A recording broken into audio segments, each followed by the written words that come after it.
So I'll have you ladies introduce yourselves. And I'm really glad to have you on the stage. Someone actually pointed out that it's very rare to have a lot more ladies in conferences. So it's good to have you here. What happened to my mic?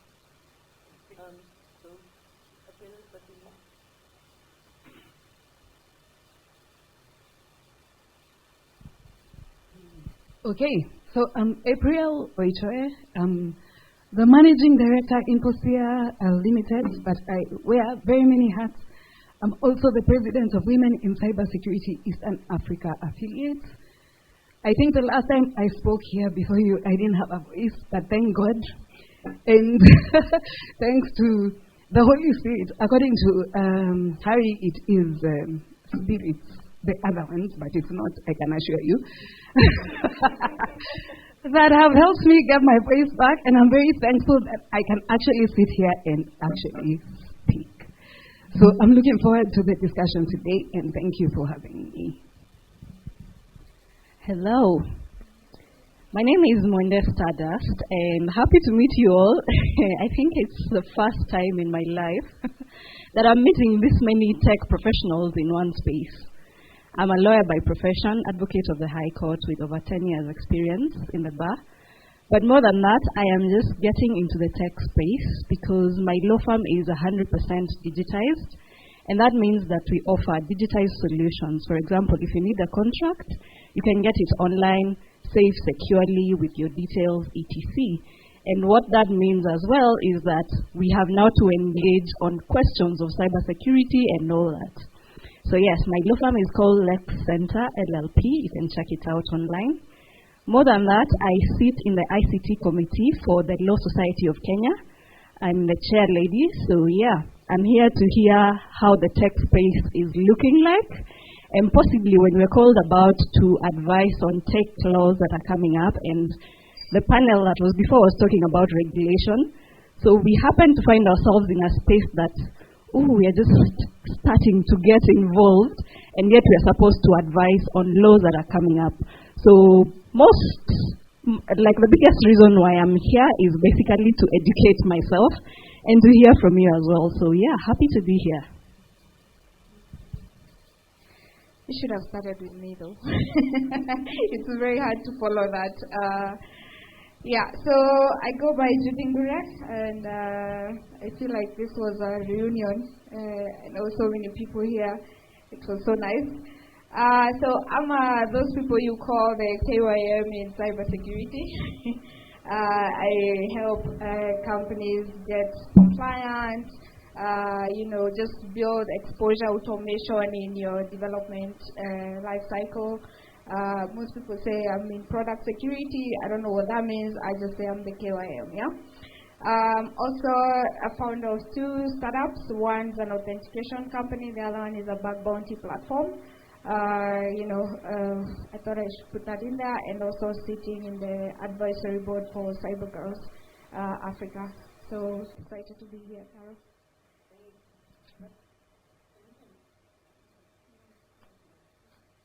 Okay, that's quite a lot of formidable women. Frank, you have a lot to live up to. Please introduce yourself.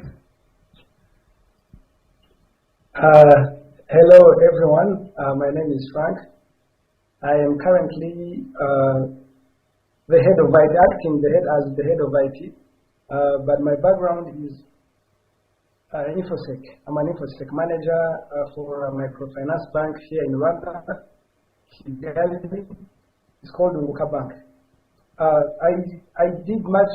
I started in infrastructure, so when you talk about Windows Server, Linux Server administration, and VMware and networking, and then I pivoted a little bit in a much more vibrant environment industry. So that's a little brief of my background. Okay, so for most of you here, you know that we moved from Sierra Africa to DX5 and we merged with the Rebel Elements. So one of the things that we are creating is a platform for women in tech leadership, Gen Z, and as well as people with disabilities, and that's called DX Nova. So for me, this is actually the DX Nova panel because we're talking about cybersecurity professionals and their talent and what they're bringing to the table, whether they are women in tech, whether they're Gen Z, or whether they are people with disabilities. So just keeping that in mind, Frank, actually this is why I was very excited to have you, because Rwanda is the land not just of beautiful women, but of gender parity. So there is a lot that we have to learn from you when it comes to women in leadership and women in power. So can you just give us some insights into how Rwanda has managed to achieve this? And just tell me, how can young professionals in the next generation of young professionals actually learn from Rwanda? What can East Africa learn from you? What can Africa learn from you? What are we missing? Well, I can't say you are missing anything, but this is what I've grown seeing. Rwanda had a particularly not so good history, so we needed any talent we could find. Now, in general, around 2000 and before, women weren't really applying. When you look at the statistics, for any engineering or like these traditional women jobs, very little women were going into tech, were going into engineering. So the government made a campaign. And one thing I like about our government, they are really persistent. Once they say they are going to advertise something everywhere, you can't go anywhere without seeing women empowerment, welcoming people from outside. So Rwanda really doesn't have much resources when you look at natural resources. So it has to empower its people. And the majority currently, I think 54% of the population are women. And if you don't empower those people, you are really missing on more than a half of your only resources. We are a small country, highly populated, so the government really want people to move, like to explore these new jobs that are given to us by tech, because we don't have too much land for cultivation, and it's a hills environment. We don't have like flat areas for cultivation, so we don't have many resources for starting all these industries and factories. So I think that was the path to go. For other countries, especially in East Africa, I see other industries being developed, like manufacturing, and they have resources, things to manufacture. But in case of Rwanda, it's really the people. Yes, that's my take on how we got here. Yes. So it's actually a case of being proactive, not just as a people, but also as government. Okay, that's interesting. That's good to know. Well, we did have a few representatives from government here today morning, so I'm pretty sure that they hear that, they know that, they will do this. So April, you've been in the cybersecurity space for quite a bit, and you're pretty much a guru in this instance. What are some of the skills you think that the next generation needs to become better professionals when it comes to technical skills as well as soft skills? Yes. So I'll start by categorizing, because in cybersecurity we have different teams. So we have the red team, we have the purple team, and we have the blue team. So all these different categories require different types of skill sets for them to be able to be successful. And we can see a lot of, especially the American government has taken a lot of initiative to be able to skill their people, because we are currently experiencing a 3.4 million global shortage of cybersecurity skilled professionals. At least that number has come down from 4 million over the past maybe 2 years, which is a good thing.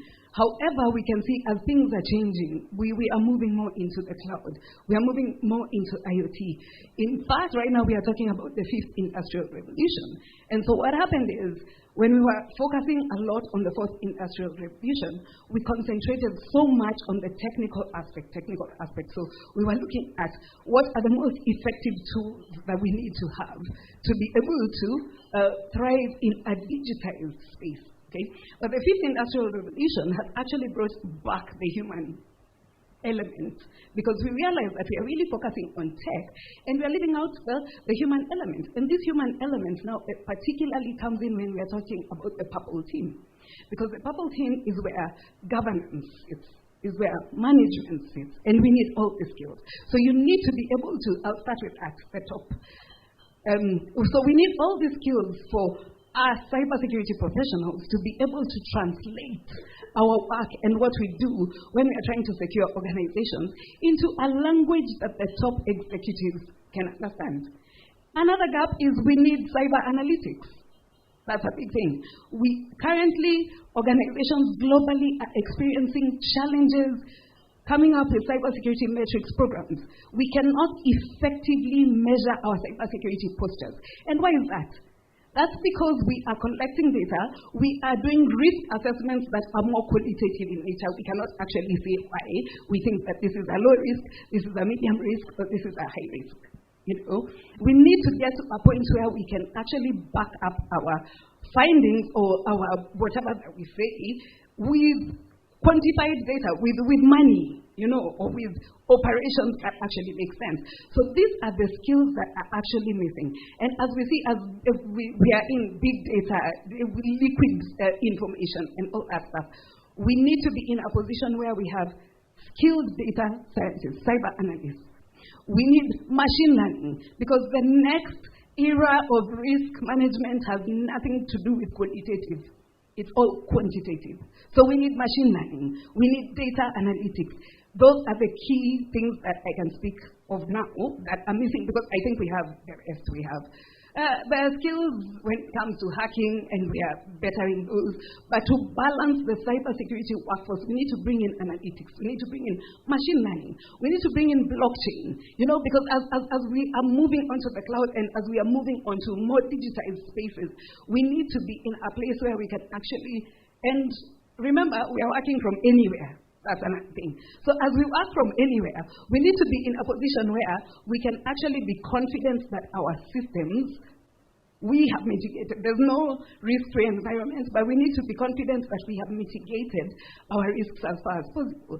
And that's why we need the help of machine learning, because anything that we do in our environment, whether it is good or bad, the thing that machine learning does is, if we have a risk scenario, for example, and we handle it a particular way this time, so we handle this incident or we handle this breach a particular way this time, our machines will pick up that data and keep on growing our data and growing our data to a point where the machine will actually be able to tell you that the first time you experienced this risk, this is how you responded, and this was the consequence.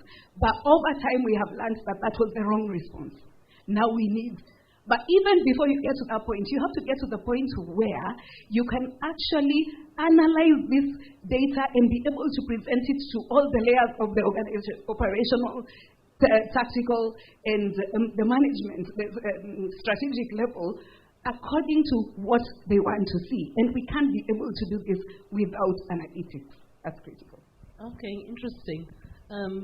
Judy, you had talked about being a bounty hunter. That's so cool. Okay, a bad bounty hunter though. So when it comes to securing your next-gen team, what do you think are the resources that they need? How should they be prepped for this? That's a very heavy question, Carol. But first, I would say, if you're an organization, a mature organization, or a startup, or if you're in the business of making money, you need a very proactive team in terms of understanding your risk exposure and actually proactively understand what they can do in case of an attack.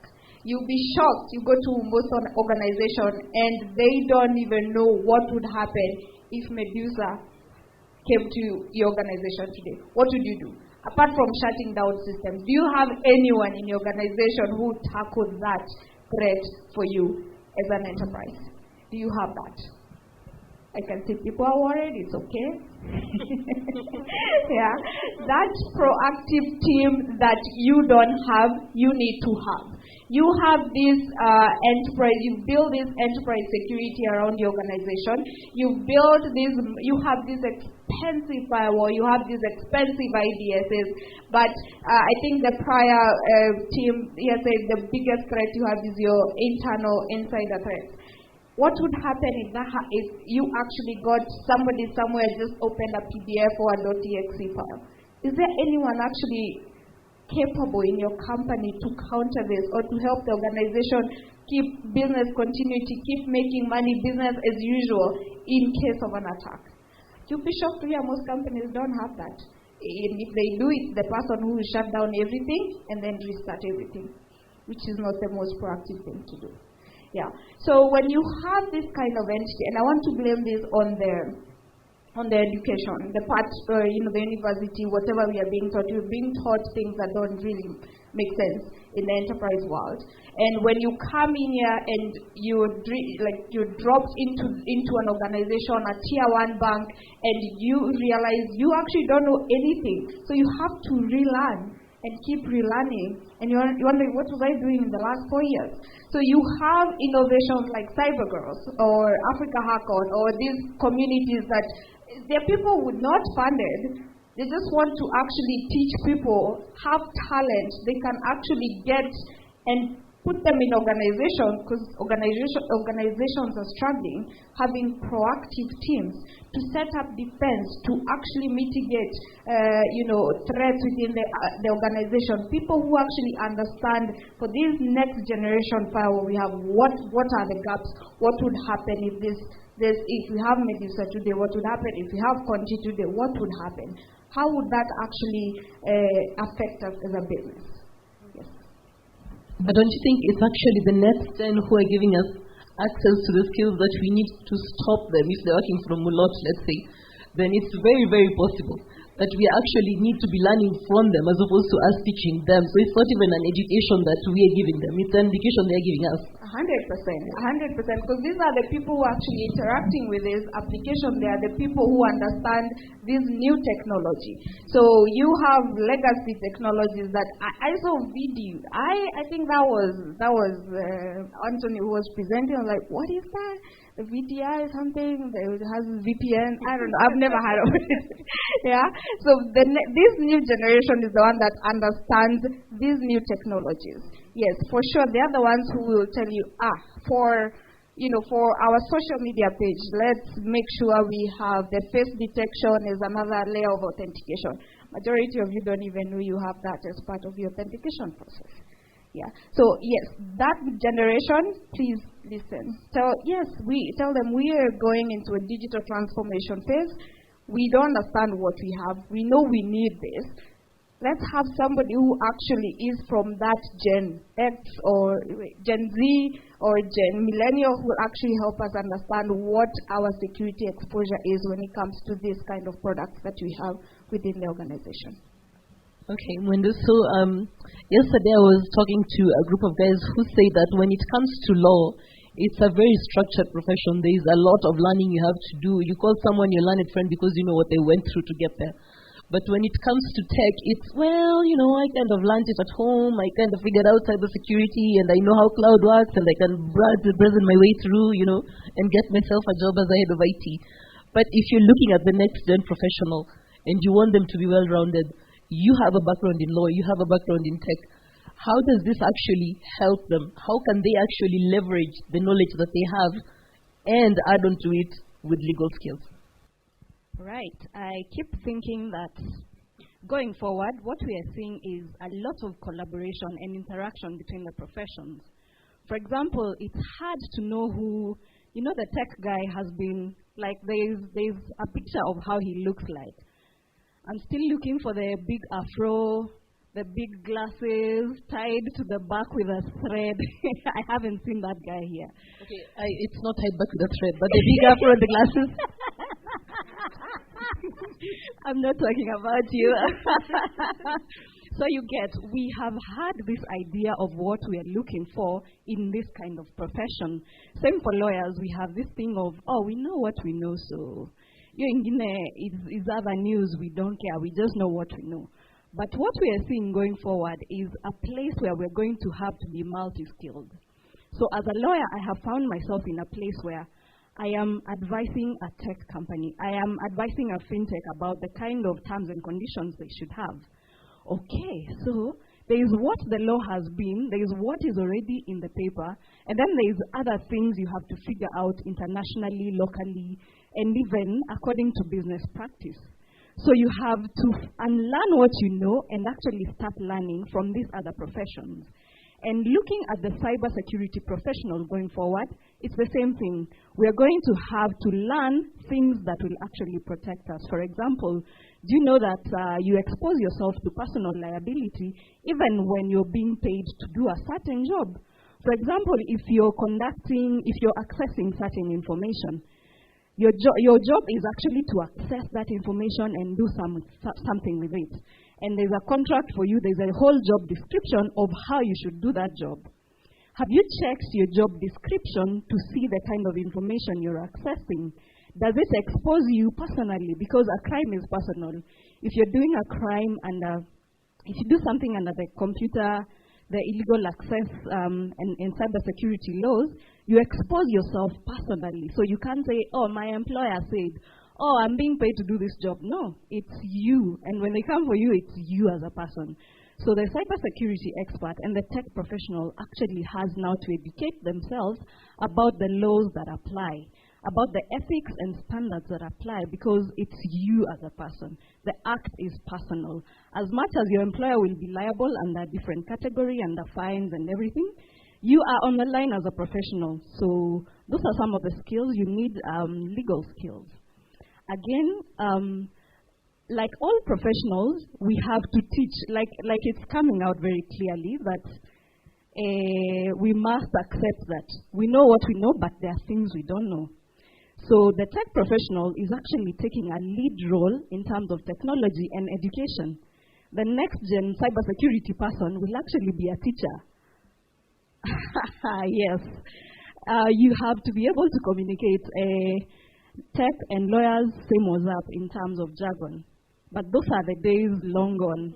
This is the time where you tell me, from a very basic level, don't assume that people understand, because the assumption is that, oh, we understand a certain level of tech. To be honest, we don't.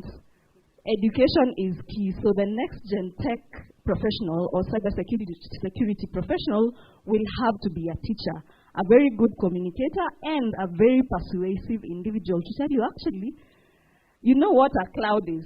Okay, we understand you don't know. So a cloud is this. And you're not feeling like, why am I stooping so low to start explaining cloud and security? No, you have to be very patient and persuasive as a teacher. The other thing is, we have had vendors and suppliers in our organization, and in the organization as LSK and as in the business, and we have found documentation lapses. We have found that tech professionals are not big on documentation about process. Why is this necessary? So if this happens, what decisions need to be made and why? And if we are taking this decision, for example, we are making a budgetary allocation for a security tool. Why are we doing this? So what happens if there's a security breach? So documentation and reporting will be key for the next gen, and this is for purposes of continuity for business. You don't want to be the one-man show, the one guy who knows everything, and if you're not there, nobody knows, oh, this is how it's done, and these are the reasons, and these are the steps. So documentation is going to be key as well. So yeah. Okay, that is a lot of knowledge. Does anybody have any questions from my panel? We will take whatever questions you want to throw at us. Okay. I was looking at you as the next gen cyber professional.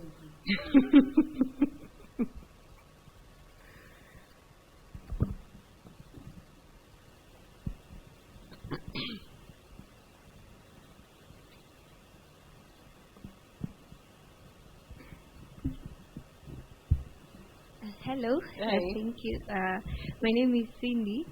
So I wasn't fully prepared. I was actually thinking the questions would ask them later. So I was planning my thoughts, but let me try and not be abstract in my questions. So the first question actually, thank you, Monday, you're here. I wanted to ask the previous panel, but I think you can step in for them, regards to blockchain technology. So now, when we're now talking about next gen, we're currently now leveraging solutions using blockchain technology. And one of the differences between us where we are and the westernized countries, they've really tried to, they've embraced these technologies in some ways. But when it now comes to our country, we are faced with so many regulations before we've even gotten the chance to actually fully leverage this technology and build on it and also fight cybercrime using it amongst so many other solutions. We're faced with so many regulations. Like right now we're waiting for the government to release this law on blockchain, and now we're being told we're facing so many things about taxes and licenses and all those things. So in some ways, is the government stamping and taking the future of technology and innovation backwards by slamming so many regulations in place? Oh my God, I like her. She's the next gen. Yes. Okay, April, you can take a question. I could actually take it if you don't mind. All right. From a legal perspective, just briefly. That's okay? Yeah, that's fine. Okay, so just to, I need to make it very clear that, yes, legal is a problem in terms of tech, for sure. And what I would advise the next gen people, don't wait for law. The law is here to see, don't run, to keep you in a box. And you know, innovation is not something you keep in a box. It's not something you regulate, because regulating it is basically like breaking its legs. Don't wait for legislation. Let legislation catch up with you. Look at how far M-Pesa has come. Imagine if we had a law about fintech back in the day. You know, they would never have seen the light of day. So it's a good thing that we are, like, blockchain is ahead of the time. So go run with it so that the law will be catching with you and you're actually setting the pace for it. On the other, like the back end of regulation as well, what happens is that we see something and then we react. Somebody was talking about the reactive legislation. And then these laws are not even ours. They're not even tailored to, you know, the Kenyan economy runs on SMEs. It's not about who runs SMEs and who's contributing what to the GDP. It's about what's applicable in the UK. We are a Commonwealth country. Let's compare with Canada. Let's go. So that's how we make laws in Kenya. We literally adopt. We never create anything for our own market, right? So that is a challenge. It's a system and cultural challenge. Might take years. Don't hold your breath. Keep going. Okay. Can I add on to that? Sorry. Yeah, can I add on to that? I like what she said, and we also have that same issue when it comes to vulnerability disclosure. Whatever happened on KOT the other day where somebody disclosed a vulnerability on a fintech on Twitter. So we don't have policies per se that say, you know, you cannot disclose. We do have policies around PII, but still these vulnerabilities exist and people will still report them, and not reporting them or not having laws around them still will not disallow people from actually saying no, from the vulnerability not existing. So I like what she said. Let's legal catch up with what you want to do in terms of innovation. So don't be, taken aback because there is no regulations around blockchain or AI or whatever. They will not catch up. It's the government. They have a lot on their plate. It's legal. But if you need to innovate, the world is not going to wait for you to legalize. It's still going to catch up with you. You will still need it. Fintechs are here. Vulnerability disclosures are here. And then now the government will be like, okay, so this is interesting. Okay, let's now build legal around whatever already exists. Yeah. Okay, when you don't have Jekyll and Hyde moments like low tech. Oh, we fight all the time. We do. We do. It's a legal problem. Okay, let me just add on to that. Okay, so I like the new generation, Gen Z, I actually like you because you are very proactive and you take the bull by its horns. I'd like to challenge you. Why don't you take up this space? We all know what happens every 5 years when we have elections in this country. Our Supreme Court is a circus. I'm just saying it as a cybersecurity professional. We have a huge gap when it comes to cybersecurity law. And it's the next big thing. So we shouldn't be here asking questions about, yes, I like the approach that you've taken, but also think about it. There's a gap. How do I fill it? And since we are talking about skilling the next generation, now I'm talking directly to you. We need cybersecurity lawyers. In fact, after my PhD right now, which is on cybersecurity, I'm doing cyber law. Intentionally, I'm doing cyber law. Yes, learned friend. Yes. Not because I want to go to the courtroom. I do not intend to go to the courtroom, but because I need to be in a place where, and the truth is, even as lawyers are coming into the tech space, there are certain tech issues that the lawyer will not really, that take a tech professional so many years to get to where they are. So for me, it is basically to be able to be a corporate lawyer, to advise on not to go to any court. That is not my ambition. And it took me a very long time to come to that decision because I thought, you know what, before I get here, I have to do the 4 years, I have to go to school of law. And upon further inquiry, I was told, no, you can just do a master's in cyber law and be a corporate lawyer. I don't have to be an advocate. I'm not looking to be an advocate. And so that's a challenge. Some of these things, as I agree, as they have said, our laws have so many gaps. Gosh, let me first talk about that one, the cyber crime. The first time I spoke about this one, I was blacklisted. I will say it as it is. We were in a panel discussion, and I said our laws have so many gaps. Because someone who understands cybersecurity, you will understand that the importance of confidentiality and integrity and availability is the same. True or false? You breach one, you have breached the system. But here is where I have a problem with it. So they say that if someone shares a password, please read it. If someone shares a password, you'll be fined 300,000. But if you who's been given that password use that password to access a system, you'll be fined 5 million. Come on. Come on. As a cybersecurity professional, you have breached.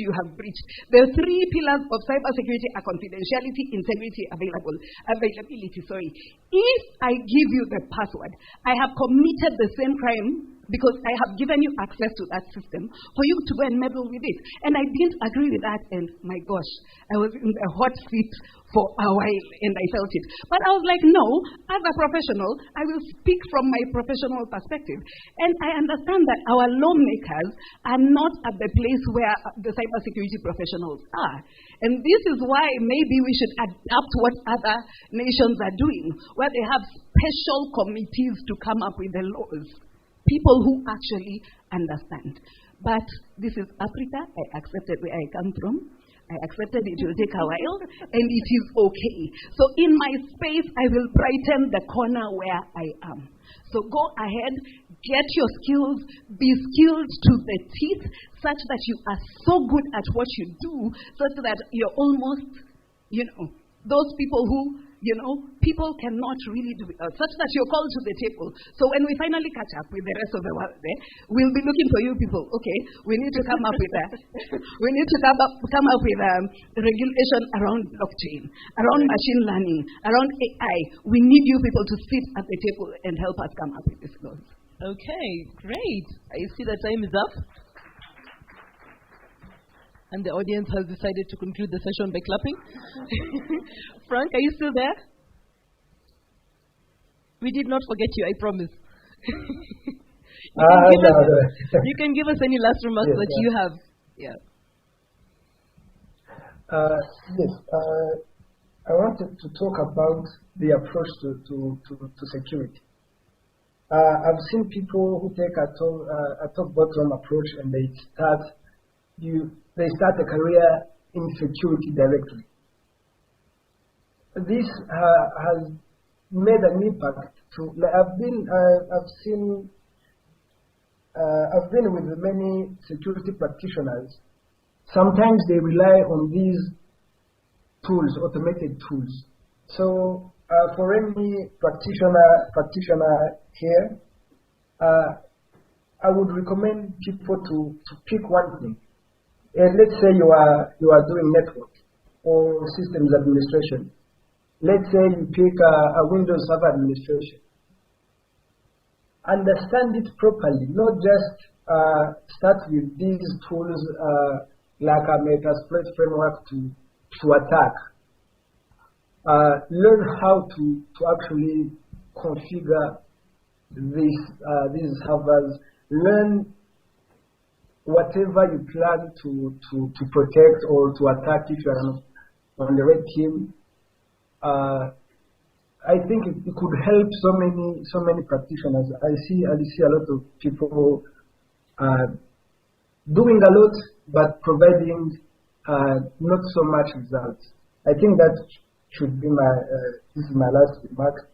Okay. It's a technical guys. Can I ask you, Frank, how old are you? Are you Gen Z or Gen Y? Or a millennial? I'm 28. Okay. Next then. All right. Yes. Thank you so much for joining us, Frank. It's been great talking to you, and it's been great talking to my lovely panel. Please thank them on my behalf. Thank you so much, ladies. Thank you all. All right. Yes. All right, everybody. Thank you.